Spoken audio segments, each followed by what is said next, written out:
귀한 찬양 감사합니다. 어딜 가든지 무엇을 하든지 주님을 경배하고 찬양하는 저와 여러분 되면 좋겠습니다. 하나님 말씀은 누가복음 11장 37절부터 54절까지 보겠습니다. 신약 성경 113페이지입니다. 누가복음 11장 37절부터 54절까지 제가 한 절, 여러분이 한 절 교독하겠습니다. 예수께서 말씀하실 때에 한 바리새인이 자기와 함께 점심 잡수시기를 청하므로 들어가 앉으셨더니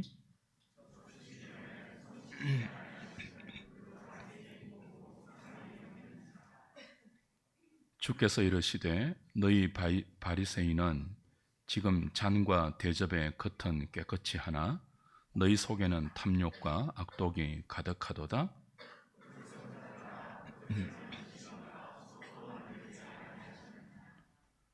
그러나 그 안에 있는 것으로 구제하라. 그리하면 모든 것이 너희에게 깨끗하리라.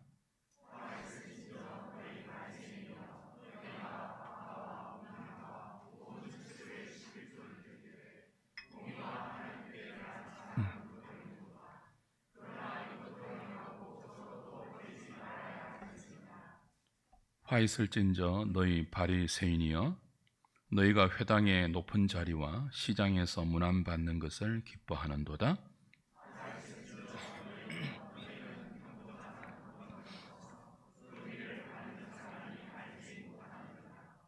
한 율법 교사가 예수께 대답하여 이르되 선생님, 이렇게 말씀하시니 우리까지 모욕하심이니이다.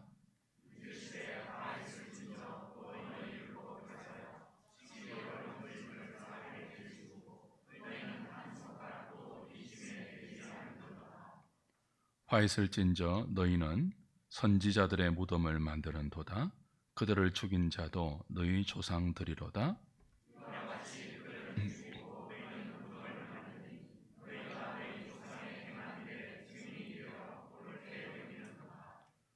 그러므로 하나님의 지혜가 일렀으되 내가 선지자와 사도들을 그들에게 보내리니 그 중에서 들어는 죽이며 또 박해하리라 하였느니라.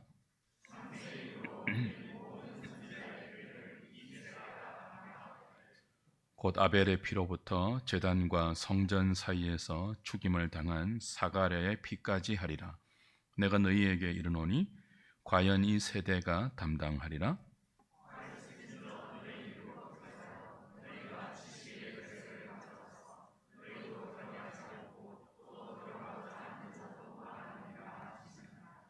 (53절) (54절) 같이 봅니다.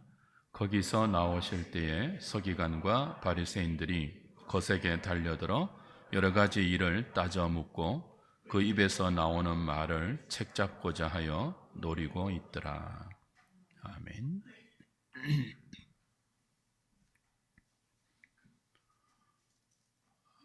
지금 우리가 함께 보고 있는 누가복음은 예수 그리스도를 통해 우리 가운데 이루어진 구원의 사실을 자세하게 살펴서 기록한, 그리고 데오빌로에게 보낸 변정의 성격이 있는 복음서입니다. 누가복음 안에 다양한 주제가 있습니다. 그러나 이 저자가 유독 강조하는 주제 중에 하나가 성령입니다. 마태복음이 성령을 12번 언급하고 마가복음이 성령을 6번 언급합니다. 그에 비해 누가복음은 성령을 17번 거론합니다. 누가는 누가복음의 후속편인 사도행전까지 기록했죠.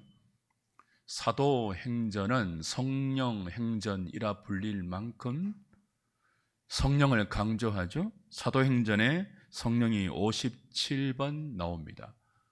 그러니 누가가 기록한 성경, 누가복음과 사도행전을 합치면 총 74번이나 누가는 성령을 강조합니다. 왜 이렇게 누가가 성령을 강조할까요?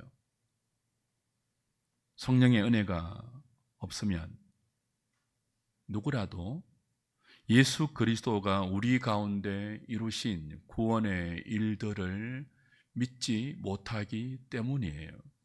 그러니까 아무리 누가가 예수님이 행하신, 우리 가운데 행하신 모든 구원의 일들을 자세하게 살펴서 자세히 기록한다고 해도 성령의 은혜가 없으면 그 자세한 기록 모두를 믿지 못해요. 그래서 무엇을 강조한다고요? 성령을 강조합니다. 지금 보고 있는 누가복음 11장도 표면적으로는 성령이 한 번밖에 언급되지 않습니다. 13절에 주기도문의 결론으로 너희가 내가 가르쳐준 이 기도의 원리, 이 기도의 내용, 이 기도의 순서와 질서에 따라 구하고 찾고 두드리면 하나님께서 성령을 주시지 않겠느냐라고 성령을 약속하셨습니다. 표면적으로는 성령에 관한 언급이 11장의 13절 이 한 군데밖에 없지만 전체 문맥에서 내용을 파악하면 11장 전체에 성령의 중요성이 곳곳에 암시됩니다. 그래서 학자들은 누가복음 11장을 성령의 도배장 그렇게 부르기도 합니다. 주님은 우리에게도 제 기도를 가르쳐 주십시오라는 제자들의 요청에 무엇을 가르쳐 주셨습니까? 주기도문을 가르쳐 주셨습니다. 이 주기도문에는 예수를 따르는 제자 공동체의 신앙 정체성이 오롯이 담겨 있습니다. 우리가 만약 예수님을 믿고 따르는 믿음의 공동체라면 모든 종교에 있는 기도처럼 기도하지 않고 사람을 의식하는 바리새인들처럼 기도하지 않고 이방인들처럼 중언부언하는 기도하지 않고 하늘에 계신 우리 아버지께 하나님의 뜻을 구하고 그 통치와 나라를 구하고 그 이름의 거룩을 구하고 우리에게 일용할 양식을 구하며 또 죄 지은 자를 용서하는 죄 용서의 은총을 구하고 시험에 들지 않고 악에서 구해 주시기를 간구할 것입니다. 그렇게 우리가 구하는 믿음의 기도에 예수님은 성령을 약속하셨습니다. 이렇게 기도하면 신자 한 사람 한 사람과 그들이 모여서 하나님을 예배하는 이 교회 공동체 안에 성령의 은혜가 충만할 것이라는 약속이죠. 역으로 말하면 성령이 충만한 교회는 이렇게 기도한다는 뜻이기도 합니다. 성령의 은혜 가운데 있는 성도는 주님이 가르쳐 주신 기도대로 우리의 삶을 기도에 맞추어 하나님 앞에 연주합니다. 다름질합니다. 성령의 은혜가 있다면 말입니다. 주 안에 사랑하는 여러분, 성령의 은혜가 무엇일까요? 성령이 그토록 중요한데 성령의 은혜가 무엇일까요? 성령님이 하시는 가장 큰 사역은 택한 자를 불러서 거듭나게 하는 거죠. 창세전에 그리스도 안에서 성부가 택하신 자가 있습니다. 성령님은 그들을 역사 속에서 주의 말씀으로 불러내십니다. 그리고 성령의 능력으로 허물과 죄로 죽었던 그들의 영혼을 새로운 피조물로 거듭나게 하십니다. 누가 하신다고요? 성령님이 중생의 일을 하세요. 그리고 성령님은 그렇게 물과 성령으로 거듭나게 하신 자들의 심령 가운데 끊임없이 역동하여 믿음과 회개의 삶을 이끌어내시고 거룩한 성화의 삶으로 저와 여러분들을 인도해 가십니다. 그 결과 성령의 은혜 가운데 있는 공동체와 신자들은 예수를 닮아갑니다. 교회 안에 성령의 은혜가 있다는 말은 넘어지고 자빠지고 종교적 에스타시, 황홀경에 함께 빠져가는 그런 일들이 일어난다, 그런 의미가 아니죠. 교회에 성령의 은혜가 있다는 말은 복음의 진리를 통해서 거듭난 자들이 곳곳에서 생겨난다는 뜻이에요. 교회 안에 성령의 역사가 있다는 말은 성령으로 거듭난 주의 백성들이 매일 하나님 말씀을 영혼의 양식으로 삼아서 믿음과 회개의 반응을 보이면서 내가 거룩하니 너희도 거룩하라는 주님의 명령에 조차 거룩해져가는, 하나님 사랑과 이웃 사랑의 본을 보이신 예수를 닮아가는 그런 역사가 교회 가운데 있다는 뜻이에요. 반대로 교회 공동체 안에 성령의 은혜가 없다면 어떻게 되겠습니까? 죄인들이 거듭나는 일들이 실종되겠죠.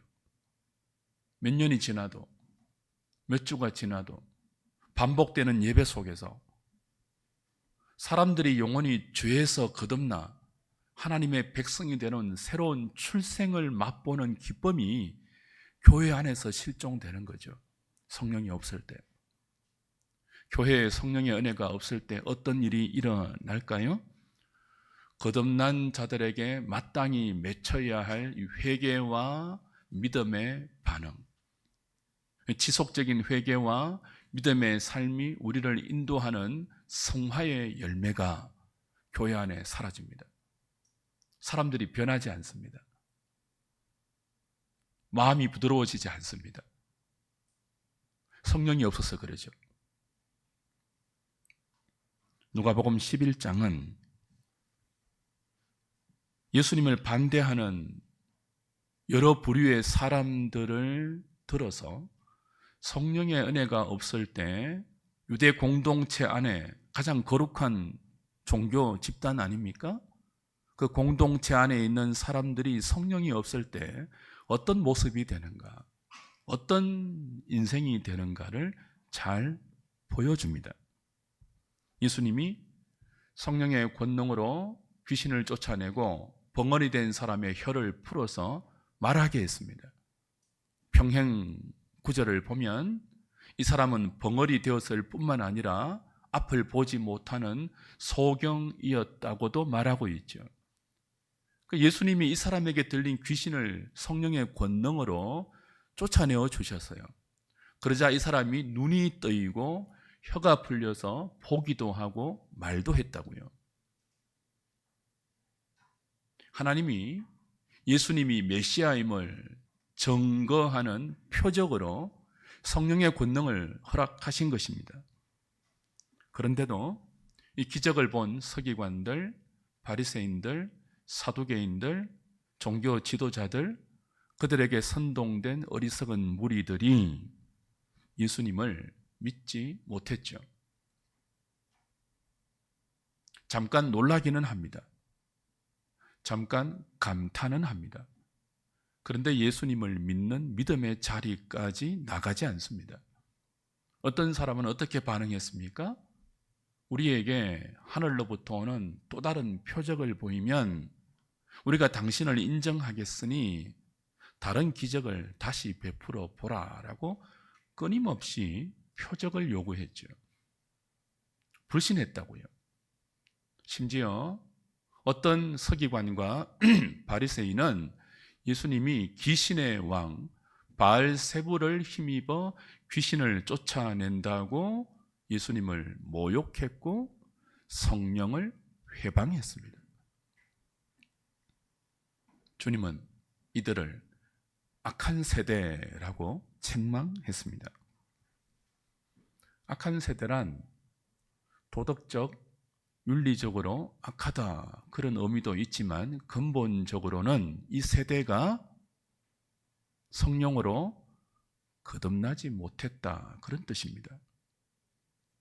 사랑하는 여러분, 성령으로 거듭나지 못한 인생들과 그 인생들이 만들어내는 모든 삶의 스토리는 아무리 도덕과 윤리의 포장을 하고 있어도 악합니다.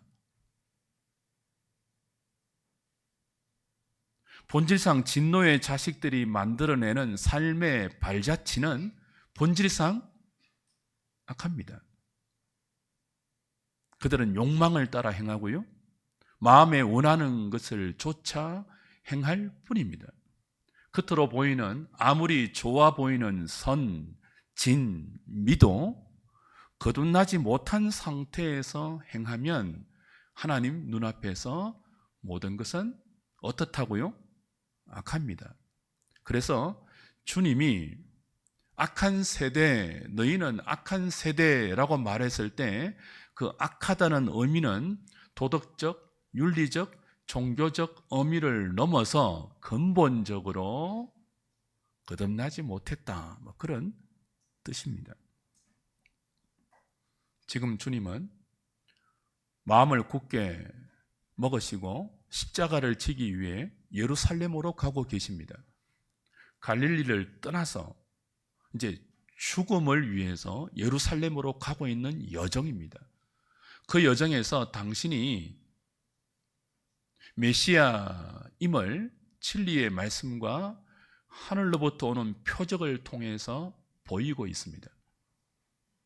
그런데 이들이, 악한 세대들이 그 주님의 진리의 말씀을 들으면서도, 주님이 행하는 수많은 하늘의 표적을 보면서도 그리스도의, 예수의 그리스도됨, 메시아됨을 믿지 못합니다. 지금 주님이 세상에 빛으로 오셨습니다. 등경 위에 밝혀진 불처럼 진리의 빛을 온 세상 위에 환하게 비추고 있습니다. 그런데 약한 세대들이 거듭나지 못한 어두운 눈으로 그 빛을 보지 못합니다. 주님이 비추는 생명의 빛을 보지 못하기에 그 어두운 눈을 가진 사람은 여전히 캄캄한 몸과 캄캄한 삶을 살 뿐입니다. 주님은 이들에게 끊임없이 또 다른 표적을 구하면서 주님에 대한 정당한 반응을 유보하고 있는 이들에게, 나아가서 주님을 모욕하고 불신으로 거듭하는, 일관하는 이들에게, 너희 악한 세대에게 내가 보일 표적은 요나의 표적밖에 없다라고 말씀하셨습니다. 요나의 표적이 무엇이었죠? 십자가와 부활이죠. 이들을 위해서 주님은 십자가로 가고 계십니다. 그리고 죽음의 권세를 이기고 사흘 만에 부활하실 것입니다. 그러나 여러분 생각해 보십시오. 지금 주님을 믿지 않는 사람들이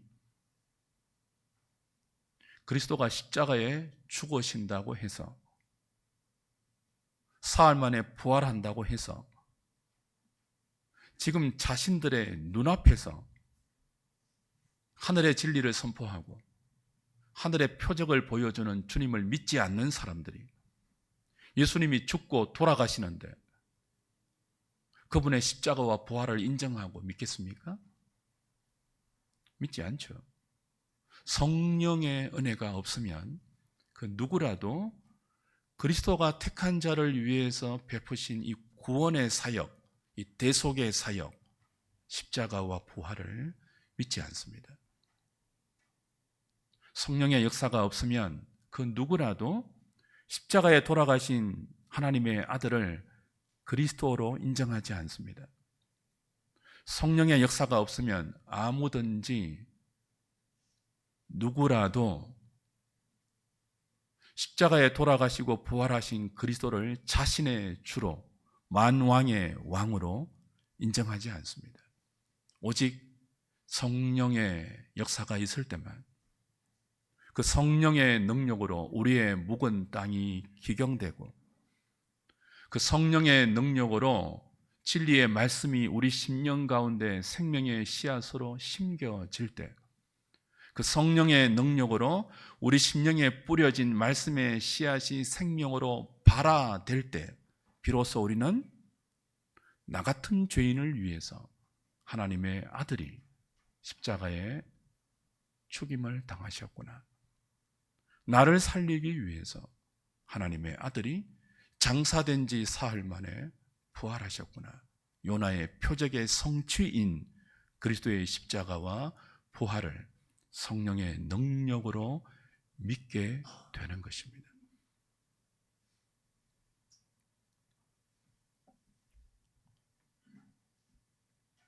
만약 우리가 이 성령의 은혜를 받지 못한다면 우리 안에 하나님께서 우리를 불쌍히 보시고 베풀어 주시는 이 성령의 은총을 받지 못한다면 그 성령의 은혜를 받지 못한 채 미련하고 어리석은 자신의 생각을 고집하며 살아간다면 어떻게 될까요? 오늘 본문에 나오는 누가복음 11장 주기도문 이후에 예수님을 반대하는 모든 부류의 사람들이 보이는 그들을 대변하는 서기관, 바리새인들, 율법 교사들처럼 됩니다. 성령의 은혜가 없으면 그 누구라도 바리새인이 됩니다. 우리가 가장 싫어하는 사람들, 바리새인 같다 라고 말하는 그 부류의 사람들, 우리도 성령의 은혜가 없다면 그렇게 된다고요. 37절부터 41절을 다시 보십시오. 예수께서 말씀하실 때 한 바리새인이 자기와 함께 점심 잡수시기를 청함으로 들어가 앉으셨더니 잡수시기 전에 손 씻지 아니하심을 그 바리새인이 보고 이상히 여기는지라. 주께서 이르시되 너희 바리새인은 지금 잔과 대접의 겉은 깨끗이 하나 너희 속에는 탐욕과 악독이 가득하도다. 어리석은 자들아, 겉을 만드신 이가 속도 만들지 아니하셨느냐? 그러나 그 안에 있는 것으로 구제하라. 그리하면 모든 것이 너희에게 깨끗하리라. 한 바리새인이 예수님을 점심 식사에 초대했습니다. 이 바리새인이 어떤 의도로 주님을 식사에 초대했는지 본문은 정확히 밝히고 있지 않습니다. 겉으로 볼 때는 예수님께 호감을 갖고 식사에 초대한 것처럼 보이기도 합니다. 그러나 뒤따라 나오는 이 바리새인의 속을 꿰뚫어 보시고 화 있을진저라고 심하게 책망하신 주님의 꾸지람을 볼 때, 그리고 그 앞 문맥에서 예수를 시험하기 위해서 또 다른 표적을 구했던 바리새인의 행태를 볼 때 아마 이 바리새인도 예수님을 시험하기 위해서 식사 초대했을 가능성이 농후합니다. 여하튼 주님은 이 바리새인의 점심 식사 초대에 응하십니다. 그리고 식사 자리에 가십니다. 그리고 의도적으로 손을 씻지 않고 음식을 잡수십니다. 이건 굉장한 도발이죠. 당시 유대 사회에서 음식을 먹기 전에 물로 손을 씻는 이 정결 예식은 이방인과 유대인을 구분하는 가장 중요한 기준점이었습니다. 유대인과 유대인 사이에서도 누가 더 거룩하냐, 거룩의 등급을 판정하는 기준도 물로 손을 씻는 정결 예식에 있었습니다.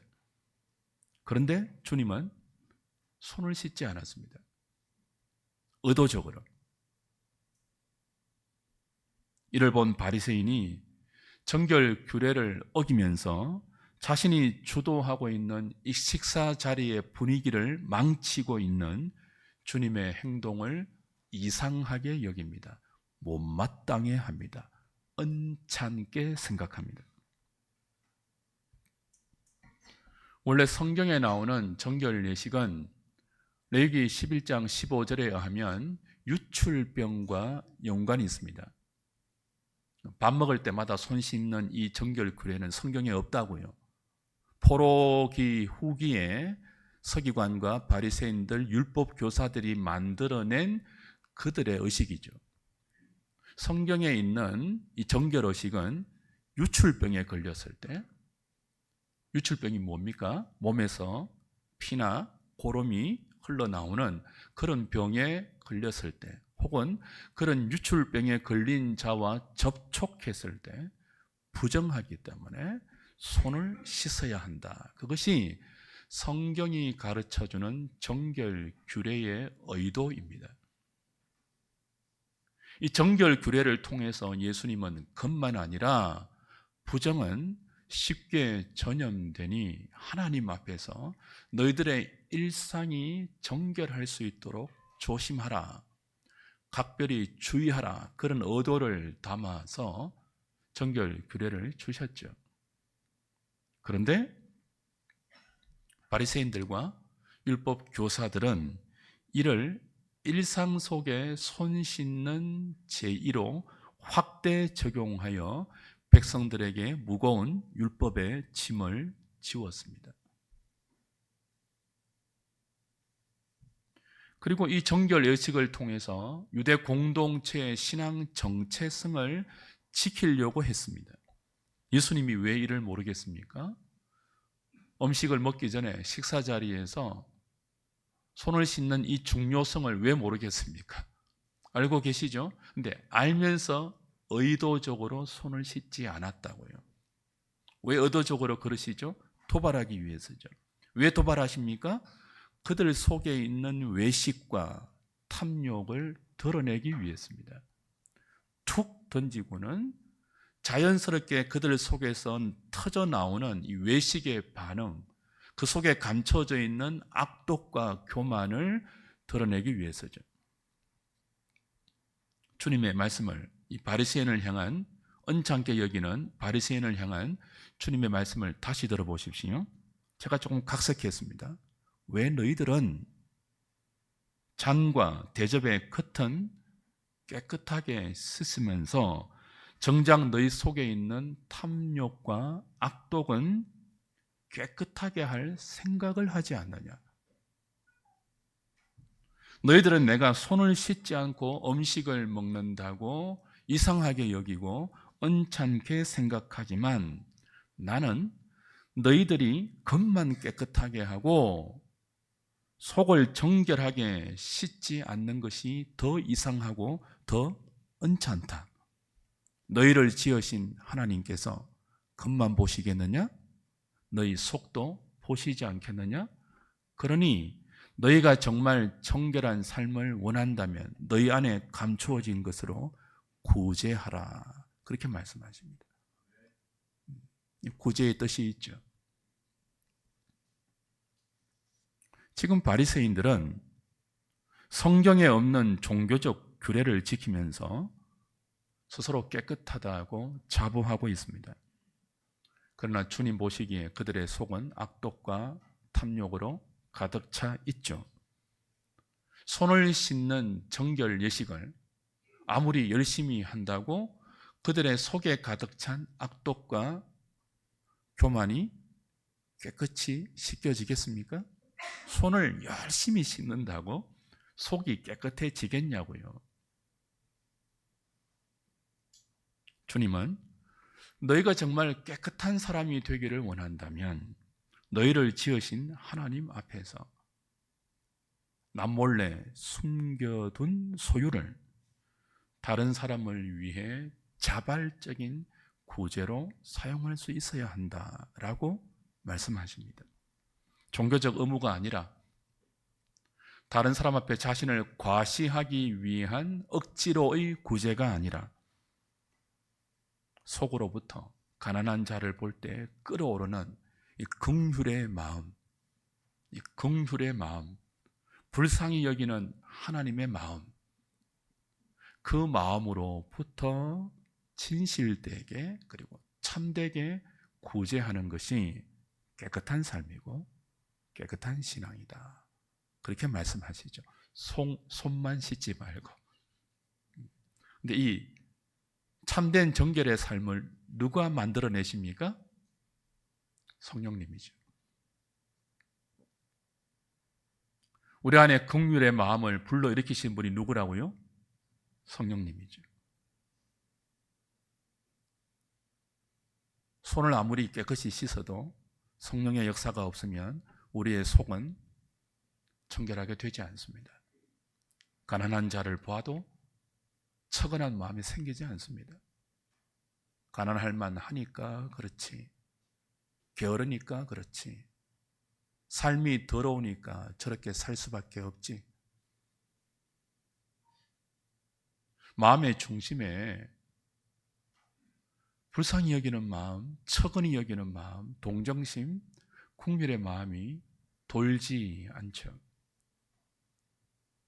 구제해도 그런 마음으로 구제하면 외식이죠. 그걸 지금 주님은 지적하고 있습니다. 왜 바리새인들이 열심히 손만 깨끗이 씻고 그들의 겉만 치장할까요? 그리고 속은 여전히 악독과 탐욕이 가득한 위선적인 삶을 고집하고 있을까요? 오늘 누가는 암묵적으로 말합니다. 성령이 없기 때문이다. 너에게 성령의 은혜가 있으면 그렇게 살고 싶어도 살지 못한다. 너에게 성령의 권능이 역사하면 너희가 악독하고 싶어도, 교만하고 미련하고 어리석은 삶을 고집하고 싶어도 그러지 못한다. 그런데 너희들이 어두운 눈과 그리고 미련한 마음으로, 악한 생각으로 나를 반대하고 너희의 속의 어리석음을 고집하고 있는 이유는 물과 성령으로 거듭나지 못했기 때문이다. 그렇게 말씀하시는 겁니다. 종교는 성령으로 거듭나지 못한 자에게 자신의 탐욕과 악독을 숨기고 위장할 수 있는 가장 좋은 피난처입니다. 무엇이요? 종교가.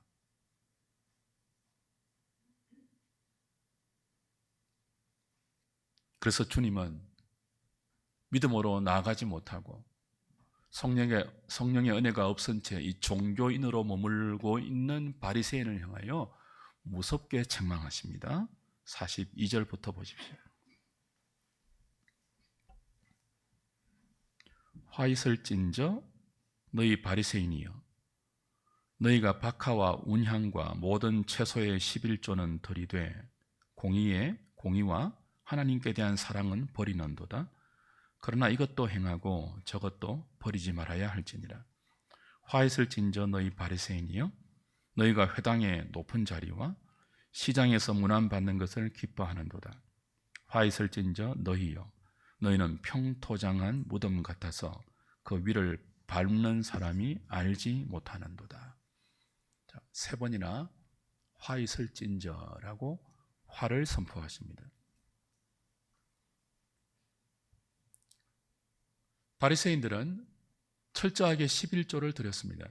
박하와 운향과 채소의 모든 11조를 드렸습니다. 그러나 그들의 삶에 11조의 근본 정신인 공의와 사랑은 부재했습니다. 11조 중요하죠. 소득의 11조 얼마나 중요합니까? 그러나 그 소득이 있기까지의 의와 믿음과 사랑이 있는 삶이 더 중요하죠. 이것도 행하고 저것도 행해야 하는데 사실은 저것이 더 중요해요. 소득이 있기까지 하나님 앞에서 우리의 삶이 의와 사랑과 믿음으로 진행되는 것. 근데 바리새인들은 그게 없었어요. 채소의 모든 11조, 박하와 운향까지 했잖아요. 근데 주님 말씀하십니다. 너희들의 삶에 공의가 없다, 사랑이 없다. 유일하신 참 하나님과 그가 보내신 자 나 예수에 대한 믿음이 없다. 그러니 너희들의 11조는 외식이다. 화 있을진저 경고하시죠. 이들은 회당과 높은 자리와 시장에서 사람에게 문안받는 것을 좋아했습니다. 상석에 앉는 것을 좋아했습니다. 이들의 삶의 모든 초점은 사람에게 맞춰져 있습니다. 사람의 칭찬, 사람의 인정, 사람의 박수가 그들의 삶을 움직였습니다. 그러나 정작 하나님께 대한 관심은 전무했습니다. 그러니 이들은 겉으로 보기에 평토장한 무덤 같았죠. 평토장. 무덤이라는 표시가 나지 않는, 사람들이 무덤인지 모르고 밟고 지나다니는, 유대인들은 부정한 사체와 접촉할 수 없잖아요.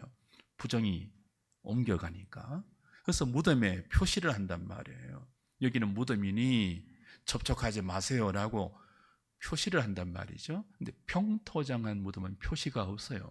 무덤인지 몰라요. 그러니 사람들이 아무것도 모른 채 무덤 위를 밟고 지나가서 제의적으로 부정이 전염되죠. 바리새인들의 이 외식적인 삶, 위선적인 삶이 겉으로 볼 때는 평토장한 무덤 같아서 구분이 안 돼요. 사람들이 존경하고 그들의 가르침을 따라가는데 함께 그들의 거짓된 가르침에 전염되는 거죠. 화 있을진저 평토장한 무덤 같은 너희들이여, 주님이 경고하십니다. 성령의 은혜가 없으면 이렇게 자기 자신도 자신을 속입니다. 자신도 거룩하다고 믿고 있습니다. 이들은 남들을 속일 뿐만 아니라 자신도 속인다고요. 저와 여러분은 늘 성령의 은혜 가운데 하나님을 믿고 예수님을 사랑하고, 그래서 외식하는 신앙이 아니라 진실한 신앙생활을 잘 경주할 수 있기를 주님의 이름으로 소원합니다. 이어서 주님이 바리새인을 이렇게 책망하는 소리를 옆에서 듣고 있던 한 율법 교사가 등장합니다. 그가 예수님께 불평합니다. 선생님, 이 바리새인에게 하는 말을 들으니까 나에게 하는 말처럼 들립니다. 나까지 모욕감을 느낍니다. 심하지 않습니까? 화 있을진저 어떻게 그렇게 말씀할 수 있습니까? 나도 모독감을 느끼니 당신이 잘못된 것 아닙니까? 그렇게 불평하죠. 주님은 이 율법 교사에게도 똑같이 화를 선포하십니다. 45절부터입니다. 한 율법 교사가 예수께 대답하여 이르되, 선생님, 이렇게 말씀하시니 우리까지 모욕하심이니이다. 이르시되 화 있을진저 또 너희 율법 교사여, 지기 어려운 짐을 사람에게 지우고 너희는 한 손가락도 이 짐에 되지 않는도다. 화 있을진저 너희는 선지자들의 무덤을 만드는도다. 그들을 죽인 자도 너희 조상들이로다. 이와 같이 그들은 죽이고 너희는 무덤을 만드니 너희가 너희 조상의 행한 일에 증인이 되어 옳게 여기는도다. 그러므로 하나님의 지혜가 일렀으되 내가 선지자와 사도들을 그들에게 보내리니 그 중에서 들어는 죽이며 또 박해하리라 하였느니라. 창세 이후로 흘린 모든 선지자의 피를 이 세대가 담당하되 곧 아벨의 피로부터 제단과 성전 사이에서 죽임을 당한 사가랴의 피까지 하리라. 내가 너희에게 이르노니 과연 이 세대가 담당하리라. 화 있을진저 너희 율법 교사여, 너희가 지식의 열쇠를 가져가서 너희도 들어가지 않고 또 들어가고자 하는 자도 막았느니라. 똑같이 화 있을진저 3번 선포하십니다. 나는 너희를 모욕한 것이 아니라 화를 선포한다. 그렇죠. 심하지 않습니까? 왜 우리를 모욕하십니까? 왜 모독하십니까? 주님 대답은요, 야, 내가 지금 너희를 모욕하는 정도로 생각하느냐? 나의 말을 모욕 정도로 듣느냐? 아니다. 너희들은 화가 있다. 화 있을진저, 화 있을진저, 화 있을진저. 그러죠. 율법 교사들은 율법의 전문가들입니다. 이들은 다른 사람에게 율법의 온갖 조항을 무거운 짐으로 지우면서 정작 자신은 그 율법의 가르침을 받지 않습니다. 그 율법의 근본 정신에 자기의 삶을 조금도 적용시키지 않습니다. 그 율법의 세세한 조항을 이들이 만들었습니다. 613가지로. 지금 정결 규례를 가지고 유대인과 유대인 사이를 판단하고 심지어 예수님까지도 판단하는 이 물로 손을 씻는 이 정결 규례도 이 율법 교사들이 만들어내었습니다. 온갖 계명들을 만들어서 백성들에게 이 계명을 무거운 짐으로 짊어지게 했습니다. 근데 정작 자기 자신들에게는 손가락 하나 그 율법의 조항들을 적용시키지 않습니다. 주님은 이들이 선지자들을 죽인 그들의 조상처럼 지금 하나님 말씀을 무시하면서 그들의 조상들이 죽인 선지자들의 무덤을 만들고 있다. 너희들은 너희 조상들과 똑같아 화 있을진저, 이렇게 말씀하시죠. 구약 역사를 보면 이스라엘 백성이 하나님 말씀에서 벗어날 때 하나님은 누구를 보내십니까? 선지자를 보내십니다. 그러면은 그 선지자가 전하는 말씀에 성령의 은혜가 있는 사람들은 반응합니다. 회개하고 우리가 하나님 율법에서 벗어나서 언약적 저주를 당할 수밖에 없는 상태에 있구나라고 통회하고 벼옷을 입고 자복하면서 삶을 하나님 말씀대로 조정하고 돌이킨다고요? 그러나 성령의 은혜가 없는 사람은 어떻게 했습니까? 말씀을 전하는 선지자들을 거부했죠. 거부할 뿐 아니라 그 선지자들이 더 이상 하나님 말씀을 전하지 못하도록 죽였죠. 지금 율법 교사들이 주님, 선생님, 좀 심하지 않습니까? 이건 좀 심하다고요. 선을 넘는 것 같은데요. 그렇게 말하고 있는데 주님은 야, 심하지 않다. 너희들은 하나님이 보낸 선지자들을 죽인 너희 조상들의 전처를 답습하고 있다. 너희 조상들이 죽인 하나님의 선지자들의 무덤을 너희들은 지금 만들고 있다. 나는 선지자 중에 선지자다. 근데 너희들은 내가 전하는 진리의 말씀을 싫어하지 않느냐? 심하다고? 내가 전한 진리의 말씀이 너희들이 모욕감을 느낀다고 거부하고 있지 않느냐? 심하다고? 너희들이 나를 선지자로 인정한다면, 하나님이 보낸 그리스도로 인정한다면 너희 자존심이 상하고 너희 심령의 모멸감을 느낄 그때 하나님 앞에 진지하게 너희 자신을 돌아보아야 하는 것 아니냐? 그런 도전이죠. 너희들은 지금 모멸감을 느낀다고 심하다고 나에게 원망하고 있지만 나의 말을 거절하고 있지 않느냐? 너희들은 나를 죽일 것이다 앞으로. 누구처럼요? 선지자들을 죽인 너희 조상들처럼. 그렇죠. 십자가에 못 박으라 라고 무리들을 선동한 사람들이 율법 교사들이잖아요. 대제사장과 장로들, 이 서기관과 바리새인들이잖아요.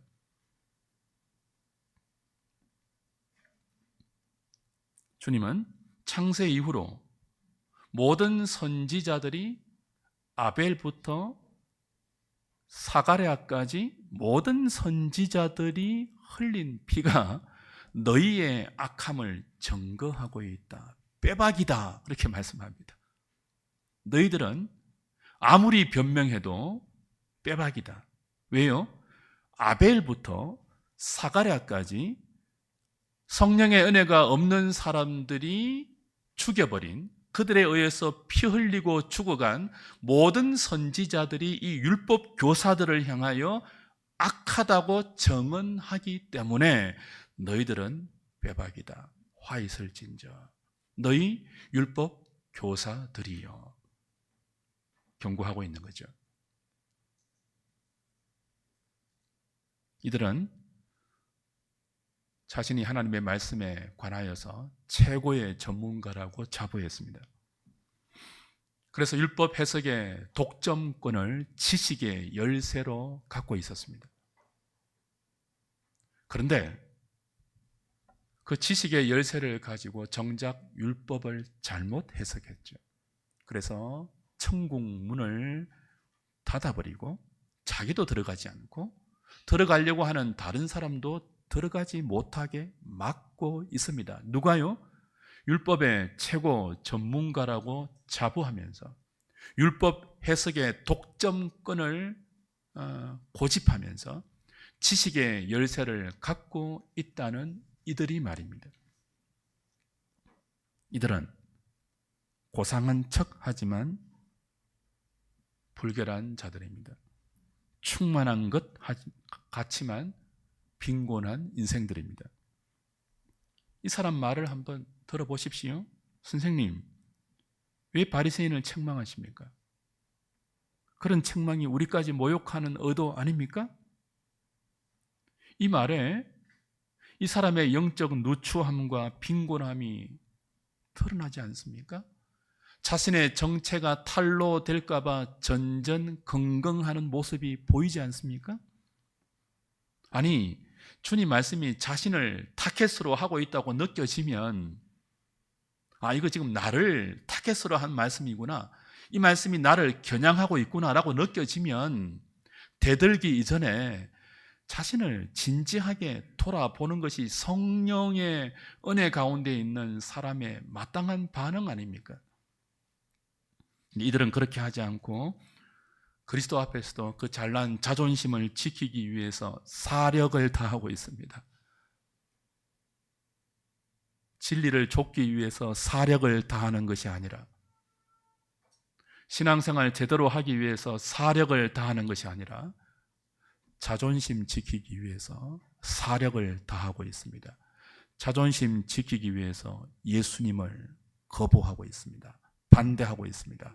마지막 오늘 본문 53절, 54절 보면 예수를 죽이기 위해서 호시탐탐 기회를 엿보는 사람이 됩니다.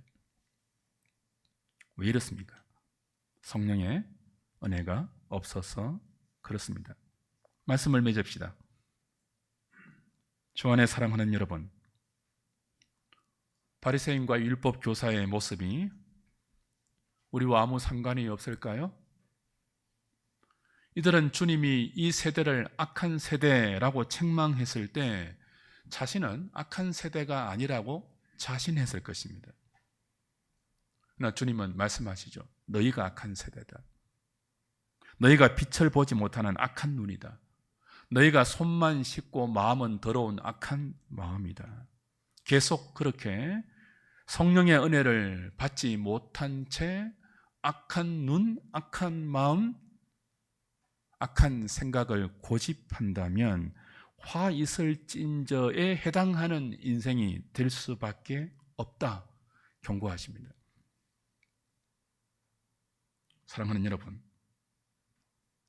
주님이 제자들에게 가르쳐 주신 주기도문의 결론, 너희가 이렇게 구하고 이렇게 찾고 이렇게 두드리면 아버지의 좋은 것, 성령을 받을 것이라고 약속하신 그 성령을 받지 못하면, 그 성령을 받고서 계속 그 성령의 은혜 안에 우리를 두지 못하면 우리도 얼마든지 이렇게 될 수 있습니다. 한 주간 내내 이 설교 준비하면서 제 양심이 너무 괴로웠어요. 여기 나오는 바리새인들이 사실 목사와 가장 가깝거든요. 여기 나오는 율법 교사는 목사를 포함한 신학 교수들과 가장 근접하거든요. 그러니까 여러분보다 제가 훨씬 더 이 본문에 찔리는 부분이 많다고요. 예배가 없습니다. 저와 여러분도 성령의 은혜 가운데 거하지 않으면 이 교회라는 울타리 속에서 얼마든지 평토장한 무덤 같은 외식과 윗선의 사람이 될 수 있습니다. 무섭지 않습니까? 성령의 은혜를 받으면 성령의 은혜를 받지 못한 사람과 근본적인 차이가 생깁니다.